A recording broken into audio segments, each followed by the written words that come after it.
नमस्ते सबैजनालाई। आजको हाम्रो मुभी रहेको छ द म्यान विदाउट ग्राभिटी। यो मुभी एकदमै इन्ट्रेस्टिङ छ, त्यसैले भिडियो अन्तिमसम्म हेर्नुहोला। मुभीको सुरुवात एउटा हस्पिटलबाट हुन्छ, जहाँ एउटा नर्सले नतालिया नाम गरेकी महिलाको डेलिभरी गराउँदै हुन्छे। बच्चा पनि जन्मिन्छ, तर त्यो बच्चा देखेपछि सबै निकै छक्क पर्छन्, किनभने त्यो बच्चा जन्मिने बित्तिकै उड्न पो थाल्छ। नतालिया यो देखेर निकै डराउँछे, तर उसले आफ्नो आमासँग भन्छ कि हाम्रो घरमा एन्जलको जन्म भयो। नतालियाको आमाको नाम एलिना थियो र उसले बच्चा देख्ने बित्तिकै थाहा पाउँछ कि यो बच्चा एबनर्मल छ, किनभने त्यो बच्चाको ग्राभिटी कति पनि थिएन र ऊ विदाउट ग्राभिटी जन्मिएको थियो। उनीहरू तत्काल हस्पिटलबाट जान थाल्छन्। नर्सले तपाईहरू जानको लागि टाइम भएको छैन भन्छन्, तर उनीहरू मान्दैनन् र नर्सलाई इग्नोर गरेर घर आउँछन्। घर आएर एलिनाले नतालियालाई एउटा अनौठो प्रश्न गर्छ, तिमीलाई थाहा छ यो बच्चाको बाउ को हो? तर नतालियालाई यादै हुँदैन। आखिर त्यो बच्चाको बाबा को हो? एलिनाले भन्छ कि यो अरू जस्तो नर्मल बच्चा होइन, त्यसैले यो कुरा हामीले गोप्य राख्नुपर्छ, किनभने यदि कसैले यो कुरा थाहा पाए भने हामीले धेरै समस्याहरू झेल्न पर्ने हुन्छ। त्यसपछि उनीहरूले त्यो बच्चाको नाम ओस्कार राख्छन्, जुन साँच्चीकै ग्राभिटी बिना जन्मिएको थियो। त्यसैले उसलाई सम्हाल्न निकै गाह्रो हुन्छ। जब उनीहरूले त्यो बच्चालाई रुममा एक्लै छाड्दिन्थे, ऊ त कोठाको सेलिङमा टाँसिएर पो बस्थ्यो। यो देखेर उसकी हजुरआमाले धेरै बेडहरू बनाउँछिन् ताकि ओस्कार जमिनमै बसोस् र माथिको भित्ताहरूमा पनि सफ्ट गद्दाहरू ल्याएर ढाकिदिन्छन्, ताकि माथि गएर नठोकियोस् र चोट नलागोस्। उनीहरूलाई यो कुराको निकै डर थियो कि यदि ओस्कारलाई बाहिर कतै छाडिदियो भने हावामा उड्नेछ, त्यसैले उनीहरू निकै होसियार थिए। एलिना र नतालिया उसको निकै ख्याल गर्थे। समयसँगै ओस्कार ठुलो हुँदै जान्छ, तर ऊ घरभित्रै बस्थ्यो। उसको हजुरआमाले उसलाई बाहिर जानै दिन्थिनन्। घरमा ऊ सुपरम्यानको कार्टुनहरू हेरेर बस्थ्यो र आफू पनि सुपर हिरो भएको कल्पना गर्थ्यो। उसले नतालियालाई सोध्यो कि तपाईहरू मलाई बाहिर जान किन दिनुहुन्न, तर उनीहरूले उसको कुरा वास्तै गर्थेनन्। ओस्कारले झ्यालबाट बाहिर आफू जस्तै मान्छेहरू देख्थ्यो र बच्चाहरू स्कुल जाँदै गरेको पनि देख्थ्यो र ऊ सोध्छ कि ऊ सधैँको लागि यो कोठामै बस्न पर्नेछ, एउटा कैदीको जसरी। एक दिन वाक्क लागेर ओस्कार झ्यालबाट बाहिर जाने कोसिस गर्छ, तर हजुरआमाले उसलाई देख्छे र निकै रिसाउँछे। यो घटनापछि एलिना सबै झ्यालहरूलाई खोल्नै नमिल्ने गरेर बन्द गरिदिन्छे र ओस्कारलाई सम्झाउन थाल्छे कि ऊ कहिल्यै पनि यो घरबाट बाहिर जान पाउने छैन र तिमी अरू बच्चा जसरी स्कुल जान पनि पर्दैन, तिमी आफ्नो पढाइ घरमै बसेर गर। यो सुनेपछि ओस्कारको मम्मीलाई निकै रिस उठ्छ र भन्छ कि कतिन्जेलसम्म हामी यसलाई जेलमा राखे जसरी राखौँ, एक न एक दिन त यो बाहिर जानै पर्छ।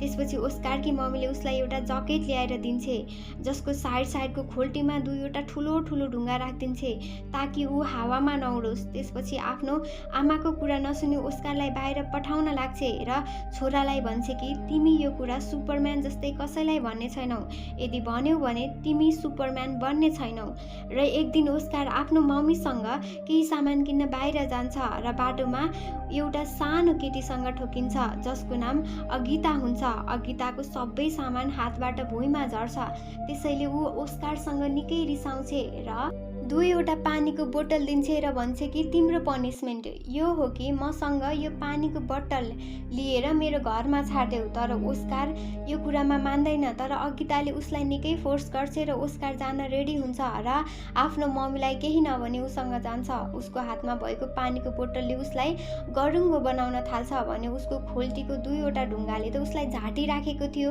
त्यसैले उसले पकेटबाट दुईवटा ढुङ्गा झिकेर बाहिर फालिदिन्छ। अब अगिता र ऊ साथी बन्छन् र घरमा पुग्छन्। अगिताले बोतल ओस्कारसँग माग्छे, तर ओस्कार उसलाई बोतल दिँदैन, किनभने यदि उसले त्यो बोतल अगितालाई दियो भने ऊ उड्न थाल्छ, जुन कुरा अगितालाई थाहा थिएन। त्यसैले ओस्कारले हातमा लिएको बोतल अगिताले खोज्छे र एक्कासी ओस्कार उड्न थाल्छ। त्यो ठाउँ माथिबाट बन्द थियो, त्यसैले ऊ टिन मुनि अड्किन्छ। अगिता यो देखेर छक्क पर्छ र चिच्याउँदै सुपरम्यान भन्छे। ओस्कारले मलाई तल झार्न सहयोग गर भन्छ र अगिता तत्काल आफ्नो रुममा गएर एउटा पिङ्क कलरको ढुङ्गाले भरिएको झोला ल्याएर दिन्छे, ताकि ओस्कार आफ्नो पकेटमा ढुङ्गा हाल्न सकोस् र उनीहरूको यो प्लान साँच्चीकै सफल हुन्छ र ओस्कार तल आउँछ। उनीहरू त्यसपछि धेरै मिल्ने साथी हुन्छन्। ओस्कारले अगितालाई यो कुरा सिक्रेट राख्नको लागि प्रमिस गराउँछ। यता ओस्कारको मम्मी र हजुरआमा ऊ गायब भएको कारण निकै चिन्ता मान्न थाल्छन्। र ओस्कारलाई यताउता खोज्न पनि थाल्छन्। उनीहरूलाई लाग्छ कि सायद ओस्कार हावामा उड्यो होला, किनभने ओस्कारको ज्याकेटमा नतालियाले हालिदिएको ढुङ्गा उनीहरूले बाटोमा देख्छन्। ओस्कार अगिताले दिएको पिङ्क ब्याग लिएर घर आउँछ र अगिताको बारेमा आफ्नो मम्मीलाई सबै भन्छ र उसको मम्मीले कहीँ तिमीले आफ्नो सिक्रेटको बारेमा अगितालाई त भनेनौ भनेर भन्छे। यहाँ ओस्कार मम्मीलाई झुट बोल्छ कि मैले अगितालाई केही भनिनँ। अब ओस्कार र अगिता दिनदिनै भेट्न थाल्छन्। एक दिन ओस्कारको मम्मीलाई थाहा हुन्छ कि अगितालाई ओस्कारको बारेमा भएको सिक्रेट सबै थाहा छ। त्यसपछि उसले ओस्कारलाई अगितासँग भेट्न जानै दिन्नन् र अगिता नै ओस्कारलाई भेट्न उसको घर आउँथे, तर नतालिया उसलाई सधैँ ढोकाबाट नै फर्काइदिन्थे। त्यसपछि उनीहरूको छिमेकीहरूले उनीहरूलाई अर्को नजरबाट हेर्न थाल्छन्, किनभने उनीहरूले सोच्छन् कि नतालिया र एलिना ओस्कारलाई दबाएर राख्छन्, त्यसैले ओस्कारलाई बाहिर जान दिँदैनन् र यो सब कुरा उनीहरूले पुलिसलाई पनि भन्छन्। त्यसैले भोलिपल्ट नतालियाको घरमा पुलिस आउँछन् र उनीहरूलाई ओस्कारलाई स्कुल पठाउनको लागि वार्न गर्छन् र बाध्यतावश उनीहरू ओस्कारलाई स्कुल पठाउँछन्। तर ओस्कारको मम्मी पनि उसँगै स्कुल जान्थे। ओस्कार नर्मल लाइफ जिउन नसक्ने भएको कारण मम्मी र हजुरआमा निकै रुन्छन् र नतालियाले डिसाइड गर्छ कि अब ऊ यो घरमा बस्दिन। त्यसैले ऊ आफ्नो घरबाट निकै टाढा गएर बस्न थाल्छे। धेरै वर्ष बित्दै जान्छ। ओस्कार पनि ठुलो भइसकेको छ। उसको मम्मी निकै बुढी भइसकेकी थिए भने हजुरआमा त मरिसकेकी थिए र ओस्कारसँग अझै पनि अगिताले दिएको ब्याग थियो। उसले त्यो ब्याग आफूसँग लिएर बस्थ्यो र राति सुत्दा पनि ब्याग च्यापेर सुत्थ्यो। तर उसको लाइफस्टाइल कति पनि बदलिएको छैन। घरमै बसेर ऊ दिनहरू काटिराखेको छ र अहिलेसम्म उसको जिन्दगी गोप्य नै छ। ओस्कार र नतालिया एकअर्काको निकै माया र ख्याल राख्छन्, तर ओस्कार आफ्नो जिन्दगीबाट निकै दिगदार भइसकेको थियो। यो कुरा लुकाउँदा लुकाउँदै आफै थाकिसकेको थियो। त्यसपछि उसले सोच्छ कि यदि ऊ सबैको अगाडि गयो भने उसको कुरा सबले थाहा पाउनेछन् र ऊ निकै फेमस बन्नेछ, त्यो पनि सुपरम्यान जसरी। र उसको कहानीको मान्छेहरूले किताब छाप्नेछन्। तर उसको मम्मीले उसलाई बाहिर जानै दिन्थिन र भन्थे कि तिमीले सोचे जस्तो केही हुँदैन, किनभने उसको मम्मीलाई लाग्थ्यो कि यदि ओस्कारको सिक्रेटको बारेमा सबैलाई थाहा भयो भने उसले भएको एउटै छोरा पनि गुमाउने छे। उसले मम्मीले भनेको कुरा मान्छ, तर एक दिन ऊ एक्कासी मम्मीलाई केही नभनी घरबाट भागेर एउटा म्याजिक सोमा जान्छ र त्यहाँ पहिलो पटक उसले आफ्नो ट्यालेन्ट सबैको अगाडि देखाउँछ र त्यही रात नै त्यो सो हिट हुन्छ र यो सो उसको मम्मीले पनि हेर्दै हुन्छे।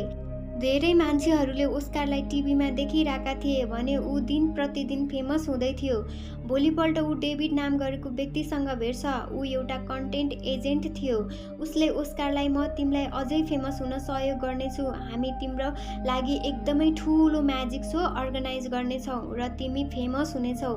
डेभिडले उसलाई बस्नको लागि एकदमै ठुलो घर पनि दिन्छ भने कन्ट्र्याक्टमा सिग्नेचर पनि गराउँछ, किनभने ओस्कार पनि त फेमस हुन चाहन्थ्यो।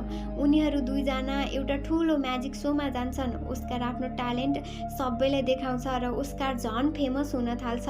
यहाँ ओस्कारलाई द म्यान विदाउट ग्राभिटीको नाम दिइन्छ। उनीहरू आफ्नो काममा निकै रमाएका थिए भने धेरै पैसा पनि कमाइसकेका थिए। तर एक दिन ओस्कारलाई महसुस हुन्छ कि जुन सपना उसको बचपनको थियो सुपरम्यान भन्ने, ऊ त सुपर हिरो नबनी एउटा खेलौना जस्तै बनेको छ। फरक यति छ कि उसलाई हातले कसैले चलाउन पर्दैन र मान्छेहरू उसलाई मात्र रमाइलोको लागि युज गर्थे। कोही मान्छे उसलाई फोटोसुट गर्न बोलाउँथे भने कोही म्याजिक सोमा। बिस्तारै उसलाई यस्तो कुरा पनि मन पर्न छाड्छ। तर उसको कहानीमा धेरैले बुक पनि छापिसकेका थिए, म्यागजिन पनि प्रिन्ट भए र कुनै यस्तो डकुमेन्ट्री जसमा उसको हजुरआमा र मम्मीलाई एकदमै होच्याएर देखाइएको थियो। यो देखेर ओस्कारलाई कति पनि मन पर्दैन र एउटा सोमा उसलाई एन्जलको कस्ट्युम लगाइन्छ जुन ओस्कारले पटक्कै मन पराउँथेन। त्यसपछि उसले भन्छ कि म कोही एन्जल होइन। उसलाई निकै रिस उठ्छ र मान्छेहरूलाई सोमा नै गाली गर्न थाल्छ। त्यसपछि उसले यो सबै कुरा छाड्ने फैसला गर्छ र आफ्नो मम्मीलाई भन्छ र एजेन्टलाई पनि, बस अब धेरै भयो, म अब फेमस हुन चाहन्न, मेरो काम यही सम्मको मात्र थियो, अब म यो सब काम गर्दिन भन्छ। उसको एजेन्टले उसलाई निकै सम्झाउन कोसिस गर्छ, तर ओस्कार यो सबबाट इरिटेट भइसकेको थियो। उसले एजेन्टलाई भन्छ कि तिमी मान्छेहरूलाई गएर द म्यान विदाउट ग्राभिटी मरिसक्यो अथवा हावामा उडेर कतै बिलायो भनिदेऊ।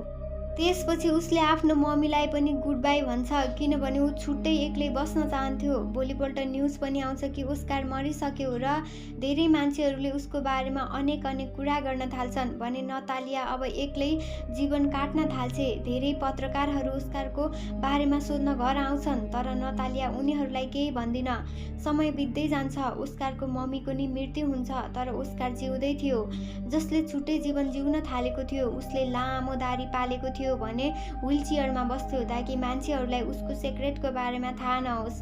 उसले आफ्नो नाम पनि चेन्ज गरेर एउटा होटेलमा रिसेप्सनिस्टको काम गर्न थालेको थियो। सबैले उसलाई निकै राम्रो व्यवहार गर्थे भने एक दिन उसको बच्चा बेलाको साथी अगिता उसलाई भेट्छे र अगिताले त्यहाँ त्यही पिङ्क ब्याग देख्छे, जसको कारणले उसले ओस्कारलाई चिन्छे। उसले यही बचपनको याद र ब्यागको कारणले बिहे पनि गरेको थिएन।